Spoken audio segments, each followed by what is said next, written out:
Ini menjadi salah satu buku sci-fi dengan subgenre distopia di masa depan yang menjadi favorit gue dari penulis Indonesia. Bagus!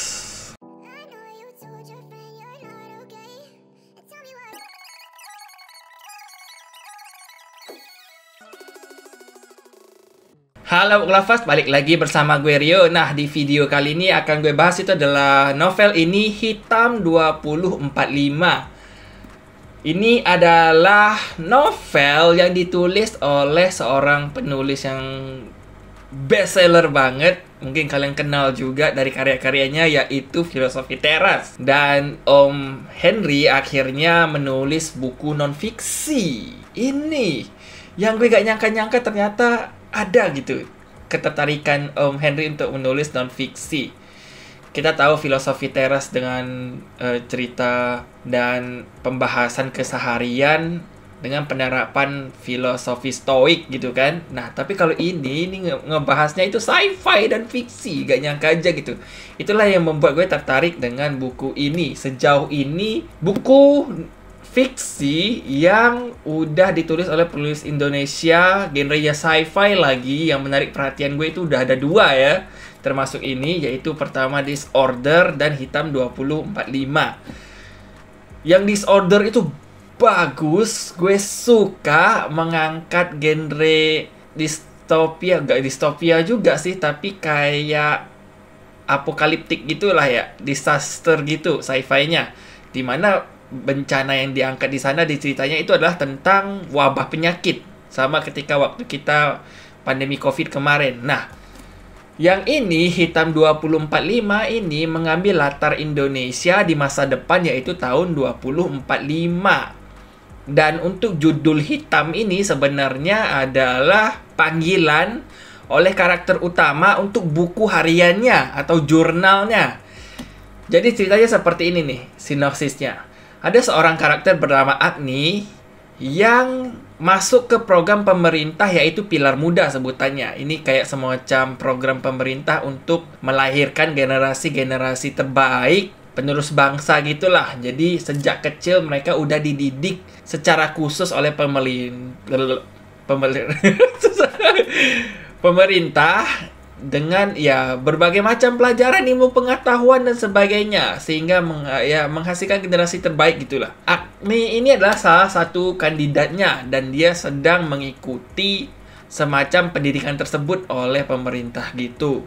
Nah, latarnya sendiri untuk konflik ceritanya itu adalah orang tua Agni sebenarnya bukan berpisah juga sih, ayahnya udah meninggal karena kecelakaan, tapi ibunya juga masuk semacam rumah sakit jiwa itu karena nggak bisa menerima suaminya meninggal dan sebagainya. Dan ternyata muncul fakta baru, dan ini udah disebutin di awal-awal bab juga, kalau semua yang terjadi pada Agni itu adalah semua kebohongan. Nah, inilah akhirnya kita melihat kisah petualangan dan perjuangan Agni untuk membongkar segala kebohongan yang terjadi di dia dan di Indonesia pada tahun 2045. Nah, mari kita bahas apa yang gue suka dan gue gak suka dari buku ini.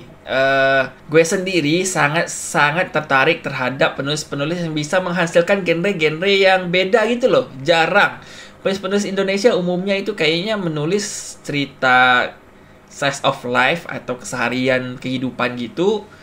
Terus drama, percintaan dan romance, dan thriller. Kebanyakan gitulah yang paling mendominasi di industri buku saat ini. Genre lain sangat kurang kayaknya, kurang banget. Dan ini adalah salah satu yang gue suka dari buku ini, mengangkat genre sci-fi, subgenrenya distopia. Di sisi lain yang gue suka dari buku ini itu adalah karakternya. Karakternya dibikin sangat bagus. Dimana sebagai pembaca gue memperoleh pembentukan karakter dengan baik. Jadi kita dijelaskan latar belakang Agni gitu loh. Oh, dia terlahir di keluarga seperti ini, orang tuanya seperti ini, dia punya adik atau kakak gue lupa, pokoknya dia punya saudara gitu perempuan, dan dia sekarang menempuh pendidikan yang dibikin oleh pemerintah, yaitu Pilar Muda, yang nantinya ketika lulus akan disebut Pilar Pancasila. Bagus tuh, kita tahu latar belakangnya dari kayak Agni kecil seperti apa, ketika ayahnya kecelakaan seperti apa, ketika ibunya masuk ke rumah sakit jiwa karena tidak bisa menerima suaminya meninggal itu seperti apa. Dia harus menolong dan membantu adiknya untuk bersekolah dan sebagainya, kerja, magang, dan sebagainya. Kita bisa ngelihat kehidupan Agni. Hal-hal yang membentuk karakter Agni pada saat kita baca cerita ini. Dan kerennya lagi ada kemajuan karakter. Ini yang paling jarang ditemui di buku-buku penulis zaman sekarang lah. Kita atau gue seringnya memperoleh kalau karakternya punya development alias pembentukan karakter. Jadi kita tahu latarnya seperti apa. Tapi karakternya sendiri nggak mengalami kemajuan atau progression. Dimana ya karakternya sejak awal hingga akhir, sifat, perilaku, secara moral, sosial, dan sebagainya nggak ada perubahan sama sekali. Dan itu yang menurut gue menjadi kekurangan mayoritas buku zaman sekarang lah. Kebanyakan pada fokus ke development karakternya. Jadi yang membentuk karakternya itu seperti apa, tapi kemajuan karakternya itu minim jadinya. Terlalu fokus. Dan gue temukan di buku ini. Itu hal lain yang gue suka. Terus secara plot juga gue suka, walaupun awalnya itu lambat banget karena ya gaya penceritaannya itu unik lah. Dia atau di buku ini si karakternya menulis cerita dari sudut pandang si karakter dalam bentuk jurnal di buku gitu. Makanya ditulis hitam 2045. Jadi jurnalnya namanya Hitam. Terakhir catatannya itu adalah tertulis di tahun 2045. Dan ditulisnya itu kayak jurnal. Jadi kayak setiap bab itu nanti pasti diawali dengan tanggal, bulan, dan tahun kayak gini. Dan baru berisikan peristiwa yang terjadi sama Agni gitu. Nah, itu yang membuat lambat. Jadi banyak panjang banget halaman yang menjelaskan keseharian Agni. Misalnya, oh hari ini dia pergi ke sekolah, menuntaskan pendidikan, nantinya dia magang, dia ceritakan kejadian di kantor tempat dia kerja seperti apa. Ya bagus sih. Cuma nanti kesannya bakal lambat. Buat kalian yang mungkin suka cerita yang alurnya cepet, langsung diserang oleh berbagai plot, konflik, bak big book ditonjok sat langsung penuh gitu, kalian mungkin gak bakal dapat ini di buku ini di awal-awal. Tapi di akhir-akhir itu mulai tuh seru tuh. Seru banget.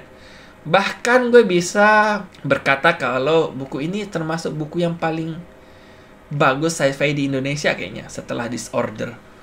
Itu penilaian gue untuk secara plotnya ya. Karena alurnya lambat tapi diakhiri dengan bagus gitu. Dengan bumbu-bumbu plot twist yang menurut gua penting gak penting karena agak maksa gitu lah. Tiba-tiba di akhir langsung digelontorin banyak hal, peristiwa atau kejadian sekaligus gitu lah. Kejadian ini, kejadian itu, fakta ini, fakta itu, peristiwa ini, peristiwa itu. Banyak langsung di belakang gitu. Langsung jebret gitu, banyak kejadian yang terjadi. Karakternya langsung muncul semua dari sisi sudut pandang setiap karakter gitu selain Agni. Jadi ntar Agni begini, nanti karakter ini melakukan ini, karakter itu melakukan ini, banyak lah. Pelik. Tapi itu seru jadinya dan gue puas banget. Meskipun menurut gue wah ya mungkin endingnya agak terburu-buru dan terlalu rame gitu istilahnya. Tapi gue tetap suka lah. Yang menjadi poin minus di buku ini menurut gue itu adalah yaitu penyusunan konfliknya yang ditumpuk di belakang gitu loh semuanya akhirnya. Dari awal sebenarnya ada unsur misterinya. Jadi kita sebagai pembaca mengikuti Agni menyelidiki segala kebohongan yang terjadi di hidupnya gitulah.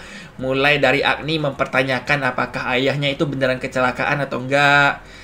Terus dia mempertanyakan kondisi ibunya beneran sebenarnya sakit jiwa dan masuk ke rumah sakit itu bener atau enggak.